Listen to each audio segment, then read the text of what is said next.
വയനാട്ടിലെ കാട്ടാന മുട്ടിക്കൊമ്പനെ പിടികൂടാനുള്ള ദൗത്യം ഇന്നും പരാജയപ്പെട്ടിരിക്കുന്നു. ആനയെ കണ്ടെത്താൻ സാധിച്ചില്ല. ഇന്നത്തെ ദൗത്യം ഉപേക്ഷിച്ചു. ദീപക് മോഹൻ വിവരങ്ങളുമായി ചേരുകയാണ്. ദീപക്, ഇന്ന് വലിയ സജ്ജീകരണമായിരുന്നു. മേഖലയിൽ ആകെ ജാഗ്രത പ്രഖ്യാപിച്ചിട്ടുണ്ടായിരുന്നു. വലിയ സംവിധാനങ്ങളും വലിയ തോതിലുള്ള തയ്യാറെടുപ്പുകളും ഒക്കെ പൂർത്തിയാക്കിയിട്ടുണ്ടായിരുന്നു. കാട്ടാന പക്ഷേ ആ മേഖലയിലേക്ക് എത്തിയില്ല.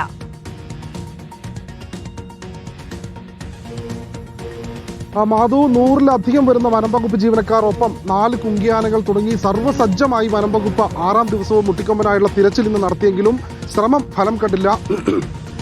ആ മേഖലയിൽ, അതായത് ഈ വള്ളുവാടി വനമേഖലയോട് ചേർന്ന സ്ഥലത്ത് കാട്ടാനയുടെ സാന്നിധ്യം ഇന്ന് പുലർച്ചയോടുകൂടി സ്ഥിരീകരിച്ചു.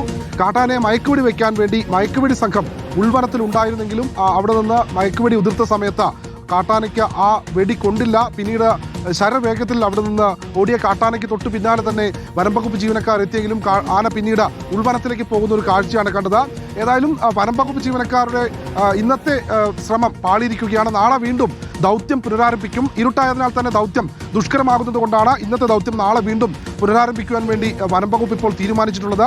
നേരത്തെ Wayanad wildlife warden Varun Dalia മാധ്യമങ്ങളോട് പ്രതികരിച്ചതനുസരിച്ച് എല്ലാ ശ്രമങ്ങളും വനംവകുപ്പ് നടത്തി. അതോടൊപ്പം മയക്കുവെടി സംഘവും സർവ്വസജ്ജമായിരുന്നെങ്കിൽ പോലും അതിവേഗത്തിൽ കാട്ടാന സഞ്ചരിക്കുന്നതാണ് മയക്കുവെടി ദൗത്യം ദുഷ്കരമാക്കുന്നത്. അതോടൊപ്പം വൈകിട്ടായതോടുകൂടി ഇരുട്ടായതിനാൽ തന്നെ ദൗത്യം ദുഷ്കരമായതുകൊണ്ട് ഇന്ന് താൽക്കാലികമായി ദൗത്യം നിർത്തിവെച്ചിരിക്കുകയാണ്. നാളെ പുലർച്ചയോടുകൂടി വനംവകുപ്പ് ഈ ദൗത്യം തുടരും. അതോടൊപ്പം ഈ മേഖലയിൽ രാത്രി പട്രോളിംഗ് ഉണ്ട്.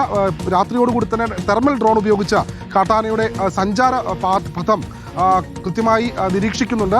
നാളെ വീണ്ടും ഈ ദൗത്യം ആരംഭിക്കാനാണ് വനംവകുപ്പിന്റെ തീരുമാനം. നാട്ടുകാരെ സംബന്ധിച്ചിടത്തോളം 6 ദിവസമായി ഈ കൊലയാളി കാട്ടാന ഈ ജനവാസ മേഖലയിൽ അടക്കം ഇറങ്ങി കൃഷി നശിപ്പിക്കുന്നു. നിരവധി പ്രദേശവാസികൾ പലതവണ ഈ കാട്ടാനയെ കണ്ടു. കാട്ടാനയെ പിടികൂടണമെന്നാണ് നാട്ടുകാർക്കും പറയാനുള്ളത്. ഏതായാലും ഇന്നത്തെ ദൗത്യം അവസാനിച്ചിരിക്കുന്നു. നാളെ വീണ്ടും ദൗത്യം ആരംഭിക്കാനാണ് വനംവകുപ്പിന്റെ തീരുമാനം.